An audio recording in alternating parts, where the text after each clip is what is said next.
যায়, কিন্তু আপনি নেটওয়ার্কের আওতায় না থাকার কারণে এসএমএসটা হয়তো বা ওই মানে ডিলে হয়ে যায় কিংবা যায় না। আরেকটা বিষয় হচ্ছে কি অনেকে চেক বই হারিয়ে ফেলে, কেউ জানে না যে চেক বই হারাইলে কি করতে হয়। প্রধান শর্ত হচ্ছে কি প্রথমে থানায় গিয়ে আপনাকে জিডি করতে হবে, চেক বই হারালে থানাকে ইনফর্ম করতে হবে, ওই জিডি কপিটা আমাদেরকে দিলে তখন আমরা এর পরবর্তী স্টেপ নিতে পারি। তারপর আছে হচ্ছে কি আমরা যে হচ্ছে কি এফডিআর ডিপিএস লিখেছি যে প্রফিটটা পাই, সবার ধারণা হচ্ছে কি ব্যাংক ওখান থেকে টাকাটা কেটে নিয়ে নেয়। আসলে ব্যাংক টাকা কেটে নেয় না, সরকার নেয়। দুইটা সরকার নেয়, একটা এক্সেস ডিউটি আর একটা স্টোরেজ ট্যাক্স। এক্সেস ডিউটি হচ্ছে কি আপনার যদি অ্যামাউন্টটা যদি 1 লাখ টাকার উপরে হয়, আপনার ওটা হারে 150 টাকা করে এক্সেস ডিউটি দিতে হবে। স্ল্যাব আছে 5 লাখ টাকার উপরে গেলে আবার 500 টাকা।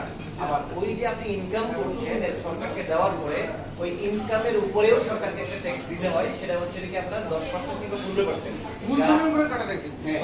এখন সবার ধারণা থাকে হচ্ছে কি ব্যাংক টাকা দেন আপনারা আবার নিয়ে নেন, এটা সবার ভুল ধারণা। এটা আসলে গভর্নমেন্টকে আপনারা দেন।